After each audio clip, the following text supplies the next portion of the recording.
नमस्कार, मैं अंजना और आप देख रहे हैं न्यूज 1 टुडे। आइए बढ़ते हैं आज की मुख्य खबर की ओर।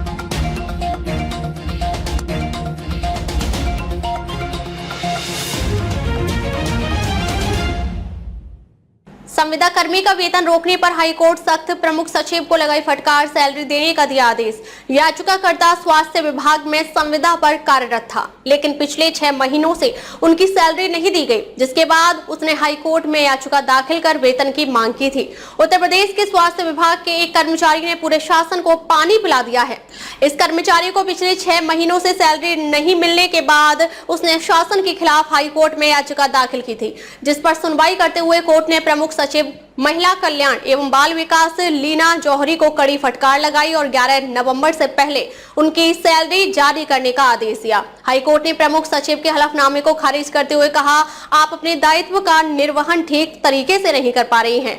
दरअसल बस्ती में रहने वाले सुधीर कुमार यादव की स्वास्थ्य विभाग में प्रधानमंत्री मातृत्व वंदन योजना के अंतर्गत संविदा पर नियुक्ति की गई थी। तत्कालीन मुख्य सचिव ने दिनांक 8 जून 2023 को हब में प्रावधानों पदों के सापेक्ष ह्यूमन लिटरेसी स्पेशलिस्ट के पद पर समायोजन किया गया। 2018 से जून 2023 तक स्वास्थ्य विभाग द्वारा लगातार मानदेय दिया गया, लेकिन समायोजन के बाद जुलाई 2023 से मार्च 2024 तक उपस्थिति के आधार पर महिला कल्याण विभाग ने वेतन का भुगतान किया। याचिकाकर्ता की सैलरी रोकी। अप्रैल 2024 से बिना किसी कारण सुधीर यादव की सैलरी रोक दी गई, जिससे व्यथित होकर उन्होंने हाईकोर्ट का रुख किया। 29 अगस्त 2024 को हाईकोर्ट ने मामले की सुनवाई करते हुए 3 सप्ताह के भीतर वेतन भुगतान करने का निर्देश दिए और कहा कि अगर किसी कारणवश ऐसा नहीं हो पाता तो डीएन जिला कार्यक्रम अधिकारी सीएमओ बस्ती व्यक्तिगत हलफनामा दाखिल करें। कोर्ट के आदेश पर भी उनका वेतन नहीं दिया गया।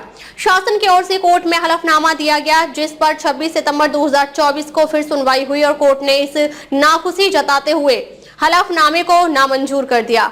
कोर्ट ने महिला विकास विभाग को 4 अक्टूबर से पहले वेतन का भुगतान करने का निर्देश दिए और कहा कि अगर ऐसा नहीं हुआ तो वेतन की रिकवरी के लिए न्यायिक प्रक्रिया अपनाई जाएगी, लेकिन फिर भी याची का वेतन नहीं मिला। कोर्ट ने लगाई विभाग को कड़ी फटकार, जिसके बाद 24 अक्टूबर को कोर्ट में फिर से सुनवाई हुई और इस बार जस्टिस जे मुनीर ने शासन के रवैये पर कड़ी फटकार लगाई।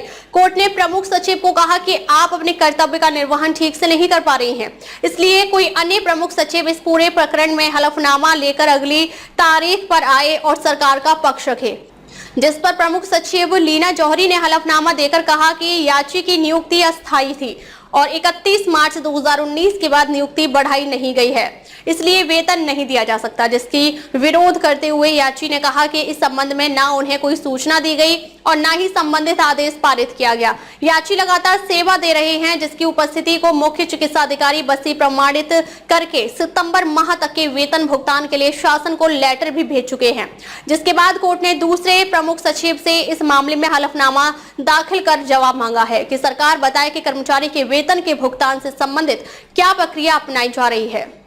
अब तक के लिए बस इतना ही, फिर मिलते हैं एक ऐसी ही बड़ी खबर के साथ। तब तक के लिए नमस्कार और देखते रहिए न्यूज 1 टुडे।